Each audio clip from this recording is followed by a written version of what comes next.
جی خبر شامل کرتے ہیں پنڈی گھیب سے۔ Police station Pindi Gheb S H O کی بر وقت کارروائی، قوم لوٹ کا پیروکار گرفتار۔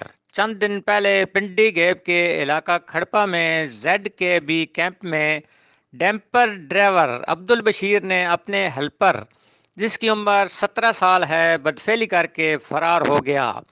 تھانہ پنڈی گھیب کے ایس ایچ او ملک گل فراز نے فوری کارروائی کر کے مقدمہ درج کر کے ملزم عبدالبشیر کو گرفتار کر لیا اور مزید ڈاکٹری ملاحظہ کے بعد مزید کارروائی عمل میں لائی جائے گی۔ اس موقع پر ڈی پی او سید خالد ہمدانی کا کہنا تھا کہ اٹک پولیس معاشرے میں چھپے ہوئے ایسے درندوں کو کیفر کردار تک پہنچائے گی۔ عوامی حلقوں نے اٹک پولیس کے اس اقدام کو سراہا اور ڈی پی او سید خالد ہمدانی کا شکریہ ادا کیا۔ Well done Attock police. Sajid Pervez, bureau chief, Azeem news, Pindi Gheb. جی